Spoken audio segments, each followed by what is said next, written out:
Satu, upah didasarkan persatuan waktu. Ketentuan ini membuka ruang adanya upah per jam. Ketika upah dibayarkan per jam, maka otomatis upah minimum akan hilang. Jadi saudara sekalian, saya ingat ketika saya di Amerika Serikat, memang orang suka di upah per jam, karena banyak uangnya. Per jamnya itu bisa berapa puluh dolar gitu ya. Bisa 50 dolar. 50 dolar itu kalau uang Indonesia ya 750 ribu rupiah. Tapi itu per jam, per 1 jam. Jadi kalau kerja 8 jam, bisa dikalikan. 750 ribu dikali 8 jam. Di atas 5 juta per hari ya, bayangkan ya. Karena itu negara-negara maju ya suka dia per jam, tapi kita kalau per jam berat kita ya. Kedua, upah minimum hanya didasarkan pada UMP. Upah minimum kabupaten kota UMK dan upah minimum sektoral kabupaten kota dihapus. Nah, ketentuan ini tentu merugikan para buruh. Kenapa? Karena UMP itu adalah cenderung dia lebih kecil dibandingkan upah minimum kabupaten kota. Karena dia diambil yang rata-rata, tapi rata-ratanya pasti jauh lebih kecil. Padahal dengan adanya upah kabupaten kota, maka stepnya adalah upah minimum provinsi kan harus dipenuhi dulu. Misalnya UMP-nya 100 ribu, maka upah minimum kabupaten kota bisa tidak 100 ribu, tergantung kabupaten kota di provinsi tersebut. Tetapi tidak boleh kurang dari 100 ribu. Nah, itulah maknanya.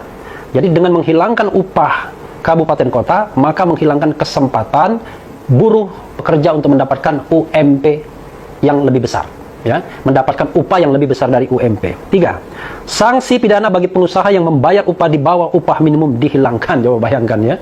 Artinya, kalaupun upah minimum ditetapkan dan pengusaha membayar di bawah upah minimum, maka tidak akan ada sanksi pidana. Jadi saudara sekalian, bisa dibayangkan betapa mandulnya yang namanya regulasi UMP tersebut. Yang keempat, tidak ada denda bagi pengusaha yang terlambat membayar upah. Ini juga bisa kita bayangkan. Kalau misalnya nanti maladministrasi atau uangnya tidak ada dan lain sebagainya, maka tidak ada yang namanya keinginan pengusaha untuk membayar upah tepat waktu. Kenapa? Karena tidak ada sanksinya. Berikutnya adalah 5. Pekerja yang di PHK karena mendapatkan surat peringatan ketiga tidak lagi mendapatkan pesangon. Luar biasa ya. Pengusaha dalam hal ini bisa saja mengarang ya kan, untuk memberikan peringatan 1, peringatan 2, peringatan ketiga. Dan ketika peringatan ketiga dijatuhkan, lalu buruh di PHK, tidak ada kewajiban membayar pesangon. Jadi luar biasa ketentuan ini. Padahal peringatan 1, 2, dan 3 itu bisa direproduksi, bisa diciptakan. Atau buruh misalnya bisa mendapatkan kondisi yang katakanlah membuat dia melakukan pelanggaran, dan dengan mudahnya perusahaan akan memecat dirinya tanpa pesangon. Kemudian yang keenam, masih banyak ya 17 ya. Pekerja yang mengundurkan diri tidak mendapatkan apa-apa. Ini penting juga saudara sekalian. Saya misalnya ya pernah menjadi jurnalis dari tahun 95 sampai tahun 2003. 8 tahun kurang lebih. Tapi di satu media ketika terakhir saya pensiun 2003, itu saya sudah bekerja selama paling tidak 5 tahun. Dan ketika saya mengundurkan diri, saya mendapatkan katakanlah uang pisah. Nah, dengan Omnibus Law ini, uang pisah itu mungkin tidak akan ada lagi. Padahal dulu aja kadang-kadang pengusahanya nakal. Pernah dia mengatakan, kami tidak punya kewajiban apa-apa membayar, kan Anda mengundurkan diri. Buruh yang tidak paham soal itu akan menerima, tapi yang paham akan menuntut uang pisah tersebut. 7. Pekerja yang di PHK karena terjadi perubahan status, penggabungan, peleburan, atau perubahan kepemilikan perusahaan tidak lagi mendapatkan pesangon. Wah, ini luar biasa ini. Jadi kalau caranya untuk mem-PHK tanpa pesangon adalah cukup melakukan integrasi perusahaan. Jadi kalau misalnya ini ada perusahaan, biasanya orang menyebutnya sister company. Kalau dia digabungkan, penggabungan itu, jadi ada merger, ada akuisisi ya, kita tahu bahwa kalau misalnya perusahaan itu merger, bergabung antara satu perusahaan dan perusahaan lainnya, maka ketika buruh atau pekerjanya harus di PHK karena merger atau akuisisi itu, tidak ada kewajiban membayar pesangon. Luar biasa ya. Wajar saja kalau buruh mau mendemo undang-undang Omnibus Law ini. Berikutnya adalah 9. Pekerja yang di PHK karena perusahaan pilot tidak lagi mendapatkan pesangon. Lagi-lagi masalah ya.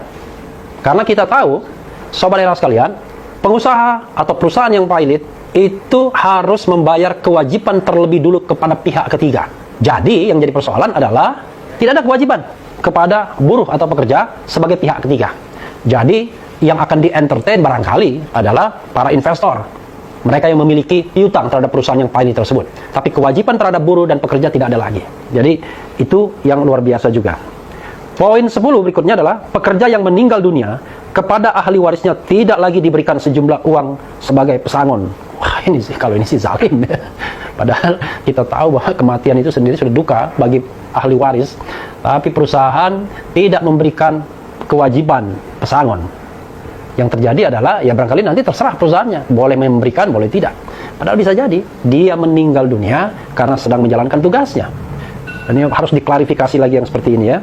Kemudian berikutnya adalah pekerja yang di PHK karena memasuki usia pensiun tidak lagi mendapatkan pesangon. Waduh, lama-lama buruh hanya diperas ya kan.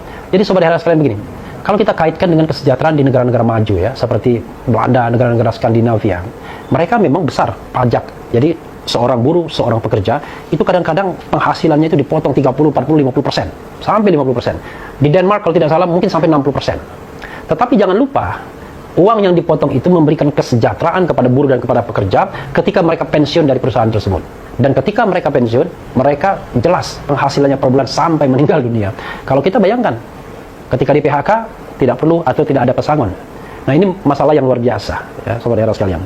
Berikutnya adalah 13, pekerja yang di PHK karena mengalami sakit berkepanjangan, mengalami cacat akibat kecelakaan kerja ketika di PHK, tidak lagi mendapatkan pesangon. Wah ini zalim sekali ini.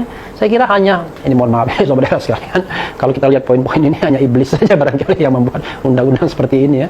Karena ini jelas-jelas sekali sangat tidak memanusiakan pekerja.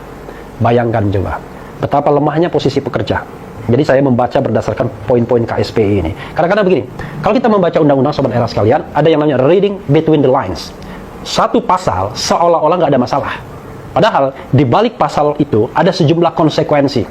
Dan konsekuensi itulah yang harus diterima pihak yang lemah dalam proses pembentukan undang-undang. Tidak sadar, celakanya adalah komunikator kekuasaan juga kadang-kadang juga tidak tahu persisnya konsekuensi dari ayat-ayat yang ada dalam pasal-pasal dalam undang-undang Omnibus Law itu ya. Ini mohon maaf, saya bilang iblis ya. Saya tidak mengajukan, tidak menuduh siapa-siapa, tetapi ketentuan seperti ini luar biasa ya. 15. Membebaskan kerja kontrak di semua jenis pekerjaan. Ini juga bermasalah. Padahal ada putusan MK misalnya yang mengatakan bahwa kalau dia kerja yang terus-menerus, sustainable di perusahaan tersebut, itu tidak boleh dikontrak.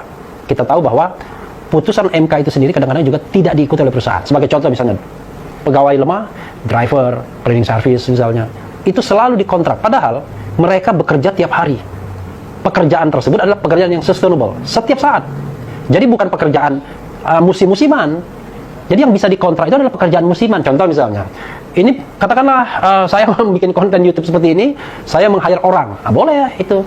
Karena dia adalah kerja profesional, mungkin dia mengerjakannya dalam jangka waktu 12, setelah itu putus kontrak. Tapi kalau dia cleaning service, driver, dan lain sebagainya, bisa dibayangkan kalau anytime bisa diberhentikan. Posisi dia sangat lemah. Jadi MK mengatakan, kalau yang bekerja terus-menerus harusnya tidak boleh kontrak. Dan ini Undang-Undang Omnibus Law membebaskan semua pekerja untuk dikontrak. Memang kalau di luar negeri orang lebih suka kontrak, sobat RH sekalian, dibandingkan menjadi pekerja tetap. Why? Ya karena kesejahteraannya jauh lebih baik. Seorang profesional misalnya lebih suka kalau dia dikontrak ketimbang dia menjadi pegawai tetap. Tapi kan kita tidak semua buruh itu namanya skilled labor. Tidak semuanya mereka memiliki kemampuan teknis atau kemampuan manajerial yang membuat mereka punya daya tawar. Sebagian besar pekerja justru hanya mengandalkan kemampuan-kemampuan yang barangkali tidak sophisticated, yang rata-rata saja, yang bisa digantikan oleh pekerja lain kalau dia tidak melakukannya. Jadi posisi itu sangat lemah. Itulah sebabnya kenapa negara harus melindungi hal-hal seperti itu. Nah, kalau negara justru tidak melindunginya, bagaimana kita mau mewujudkan kemerdekaan atau janji kemerdekaan untuk melindungi segenap bangsa ya, sobat era sekalian. Berikutnya adalah outsourcing bebas dipergunakan di semua jenis pekerjaan dan tidak ada batas waktu. Luar biasa ya. Kalau saya pengusaha ya saya pasti senang, saya bisa meng-outsource semuanya. Tapi kan masalahnya adalah kita negara yang belum mencapai level negara yang maju dengan antara supply and demand-nya seimbang. Kita masih banyak demand-nya, supply pekerjaannya masih sedikit. Apalagi COVID-19 ini. Jadi ini ketentuan yang luar biasa juga. 17 ya, the last but not least. Kewajiban TKA untuk memahami budaya Indonesia hilang. Dengan demikian TKA tidak diwajibkan bisa berbahasa Indonesia. Ini jangan-jangan ada sponsor asing juga ya. Sponsor dari China mungkin jangan-jangan ya. Karena kalau mereka suruh belajar bahasa Indonesia dulu, mungkin sulit ya, karena aksaranya berbeda. Karena itulah kemudian shortcut. Tidak perlu mereka belajar bahasa Indonesia, tidak perlu punya kemampuan minimum berkomunikasi. Yang penting kan sekarang kan ada translator ya, tinggal bawa HP saja ya. Padahal kan HP tidak bisa menggantikan fungsi hati. Jadi berkomunikasi itu tidak hanya soal mengerti bahasa, tapi juga bagaimana pekerja tersebut bisa menjadi bagian dari komunitas kalau dia harus bekerja di sebuah tempat dimanapun wilayah Indonesia. Minimal harus bisa berbahasa Indonesia sebagai bahasa persatuan.